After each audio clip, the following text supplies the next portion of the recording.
깊은 밤, 한 남자가 좁고 어두운 실험실에서 무언가를 들여다봅니다. 작은 유리병 속 끈적한 액체가 미세하게 움직이고 있죠. 40일.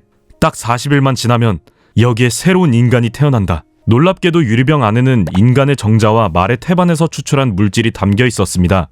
신의 손에서 벗어나 인간을 연금술사의 손으로 만들어 보겠다는 이 엄청난 계획. 누가 이런 상상을 할 수 있었을까요? 파라켈수스.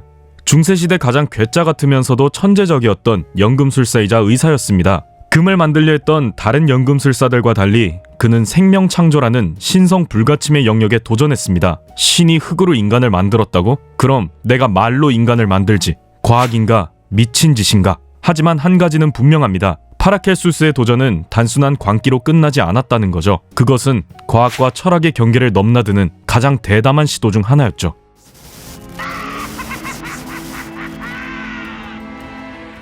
1493년 스위스에서 태어난 파라켈수스. 본명은 필리푸스 아울레올루스 테오프라스투스 봄바스투스 폰 호헨하임. 이름만 들어도 뭔가 자신감이 아주 대단한 느낌이죠. 근데 이 이름조차도 부족했던지 파라켈수스라는 이름을 스스로 지었는데 이는 켈수스를 초월한 자라는 뜻입니다. 여기서 켈수스는 로마 시대의 저명한 의학자였으며 그는 이 이름을 통해 과거의 권위를 넘어설 것을 선언한 셈이었죠. 당시 의학계를 지배하던 것은 고대 그리스의 히포크라테스와 로마의 갈레노스였습니다. 그들은 인간의 몸을 4가지 체액으로 설명하며 이 균형이 깨지면 병이 생긴다고 믿었죠. 그런데 파라켈수스는 여기에 단칼을 내리꽂습니다. 사람 몸은 훨씬 복잡하다고. 병도 그렇게 단순한 게 아니야. 파라켈수스는 체액 이론을 거부하며 새로운 의학의 길을 열기 시작합니다. 자연과 화학을 결합해 병을 이해하려 했고 실험과 경험으로 치료법을 증명하려고 했죠. 그의 유명한 말이 그걸 잘 보여줍니다. 모든 물질은 독이다. 하지만 적정량에서는 약이 된다. 이 말은 오늘날 현대 약학의 핵심 원리로 자리 잡았습니다. 약은 사용량에 따라 독이 될 수도 있고 치료제가 될 수도 있다. 파라켈수스는 이 간단하지만 강력한 진리를 사람들에게 알리며 기존 의학의 패러다임을 완전히 뒤흔듭니다.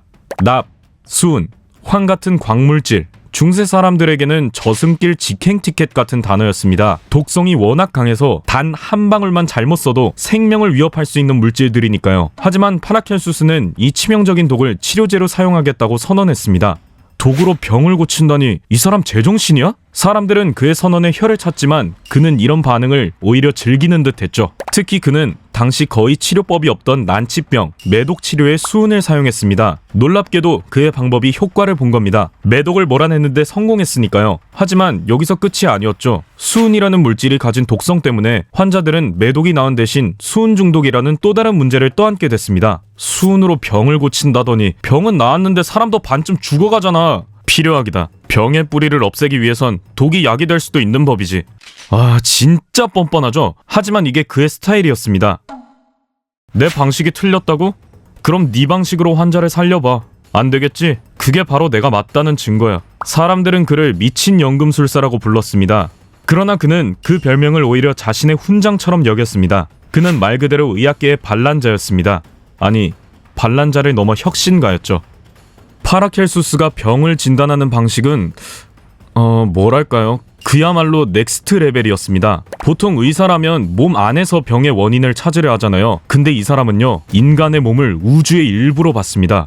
인간의 병은 우주가 보내는 신호다. 이게 그의 철학이었어요. 인간은 자연과 연결돼 있고 자연의 균형이 깨지면 인간도 병이 난다는 거였죠. 그래서 그는 물, 불, 공기, 흙이라는 4가지 원소를 인간의 몸과 마음에 대응시켰습니다. 물은 감정의 맑음, 불은 열정과 활력, 공기는 사고의 자유, 흙은 신체적 안정. 이 중 어느 하나라도 균형이 깨지면 병이 난다는 거죠. 오, 꽤 설득력 있는데 싶으신 분들은 옥장판 구매 조심하세요. 파라켈수스는 별자리와 태어난 날의 하늘 움직임까지 다 봤습니다. 환자가 사는 땅이 어떤 성질인지, 마시는 물이 어디서 나오는지도 분석했죠. 그냥 별 보고 병 고친다고 해도 과언이 아닙니다. 요즘 말로 치면 홀리스틱 의학의 시초 같은 거예요. 참, 시대를 한참 앞서간 사람이었어요. 이 물은 신이 내린 축복이다. 파라켈수스는 물 한 모금도 평범하게 보지 않았습니다. 그는 특정 광천수를 땅속 깊은 곳에서 끌어올려진 신이 숨을 불어넣은 물이라고 주장했습니다. 그냥 마시면 건강해지는 정도가 아니라 몸속의 모든 균형을 바로잡고 병든 장기를 치유할 수 있다고 믿었죠. 오늘날 스파에서 사람들이 치유의 물이라면서 기대하는 느낌, 딱 그걸 몇백 년 전에 주장한 겁니다. 그리고 이 확신이 끝없이 뻗어나가더니 이제는 알코올로 그의 광기가 확장됐죠. 알코올, 보통 사람들에겐 단순한 술로 여겨지던 이 물질. 그런데 파라켈수스의 손에 들어가면 이야기가 달라집니다. 그는 알코올 음료를 증류해 스피릿 오브 와인을 만들어냈습니다. 이것은 단순한 술이 아니라 약재 성분을 전달하는 매개체로 사용되었습니다. 알코올이 독이라고요? 아니죠. 필요한 사람에게는 이게 생명의 물입니다. 그는 알코올을 활용해 약효를 전달하려 했고 그의 이런 발상은 당시 사람들을 기겁하게 만들었습니다. 술로 병을 고친다니, 이건 그냥 상식 밖의 일이었으니까요. 저 사람 술 마시다 미쳐버린 게 분명해. 하지만 우리의 파라켈수스, 이런 거에 기죽을 사람이 아니죠. 이게 미쳤다고? 그럼 건강하게 죽을래? 아니면 미친 약으로 살아날래? 이쯤 되면 이제 파라켈수스 어디까지 가나 보자 싶죠? 그의 실험 중에서도 가장 기괴하고 파격적인 시도는 바로 호문쿨루스 실험이었습니다. 호문쿨루스 들어보셨나요? 작은 인간이라는 뜻인데 그는 시험관 속에서 인간을 창조하려 했습니다. 그는 자신의 저서에서 호문쿨루스를 만드는 방법을 상세히 기록했습니다. 첫 번째, 인간의 정자를 깨끗한 유리병에 담는다. 두 번째, 그 병을 말의 태반 속에 묻고 약 40일 동안 발효시킨다. 세 번째, 시간이 지나면 병 속에서 작은 인간이 자라기 시작한다. 네 번째, 이 작은 인간을 적절히 먹이고 태양빛을 쬐게 하며 키운다. 말의 태반에 묻는다고요? 이 대목만 들어도 그의 실험이 얼마나 기괴했는지 감이 오죠. 그는 이 과정을 통해 인간 창조의 비밀, 신의 창조 원리를 이해하고 모방하려 했던 겁니다. 그런데 이 실험 진짜 성공했을까요? 했겠어요? 파라켈수스의 기록 어디에도 그가 호문쿨루스를 성공적으로 만들었다는 증거는 없습니다. 중요한 건 그가 던진 질문이었죠. 생명이란 무엇인가? 우리는 신을 모방할 수 있는가? 호문쿨루스 실험은 단순히 황당한 이야기가 아닙니다. 인간 창조라는 금기의 영역을 연금술과 과학의 틀 안에서 탐구하려는 시도였어요. 심지어 메리 셸리의 프랑켄슈타인에도 영향을 끼쳤다는 해석이 있을 정도로 이 실험은 창작자와 창조물의 관계를 묻는 상징으로 자리 잡았습니다. 호문쿨루스 실험이 실패한 뒤에도 그는 멈추지 않았습니다. 그는 이제 인간의 운명 자체를 바꿔보려 했습니다. 죽음도 내가 정복할 수 있다면? 참 대단한 사람입니다. 그리고 꽤 미쳤고요.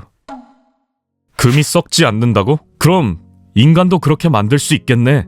파라켈수스는 이렇게 한마디를 던지며 또 하나의 거대한 실험에 돌입했습니다. 그가 꿈꾼 건 엘릭서 비타의 생명의 물약. 이 물약 한 방울이면 모든 세포가 다시 태어나고 몸은 시간을 거슬러 새로워지며 죽음조차 사라지는 꿈같은 물약이었죠. 왜 하필 금이었냐고요? 그건 금이 썩지 않는다는 점 때문인데요. 중세에서 금은 영원성과 완벽함의 상징이었죠. 파라켈수스는 금의 이 특성을 인간에게도 적용할 수 있다고 굳게 믿었습니다. 금이 부패하지 않는데 인간이라고 안 될 이유가 뭐야? 그의 머릿속엔 이미 금속과 인간의 경계를 허무는 꿈이 가득했습니다. 밤낮을 가리지 않고 실험실에 틀어박힌 그는 언제나 작은 병 하나를 손에 들고 있었습니다. 그 병을 뚫어져라 바라보며 혼잣말을 중얼거리곤 했죠. 이 병에 담긴 게 바로 해답일지도 몰라. 하지만 그의 이런 연구는 사람들에게 조롱거리가 됐습니다. 죽음을 피한다고?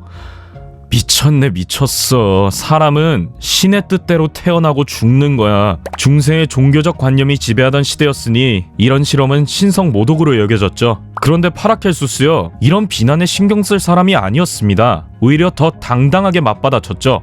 사람이 죽음을 피할 수 없다면 왜 나만 그 운명을 받아들여야 하죠? 죽음을 뛰어넘을 방법이 분명 있을 겁니다. 그는 실패해도 사람들이 비웃어도 작은 병 속에 담긴 가능성을 놓지 않았습니다. 그의 실험은 비록 성공하지 못했지만 그의 집념과 상상력은 사람들의 호기심을 자극했고 결국 파라켈수스란 이름을 역사에 남기게 만들었죠. 그래도 진짜 또라이 아니에요, 파라켈수스? 별 보면서 사람 몸이랑 연결돼 있다 그러질 않나, 말의 태반에 정자 넣어서 인간 만든다 그러질 않나, 그냥 평범하게 의사하면 안 됐나 싶기도 한데, 근데 지금 와서 보면 그렇게 조롱받던 말들이 완전 헛소리만은 아니었다는 거죠. 모든 물질은 독이자 약이라는 말, 실험과 경험을 바탕으로 치료법을 찾아내겠다는 태도, 질병이 몸 안에서만 생기는 게 아니라 자연이나 환경과도 연결돼 있다는 생각, 이런 것들은 이제 다 당연하게 여겨지잖아요. 물론 말의 태반 이런 건 글쎄요, 그건 좀 아닌 것 같긴 하네요.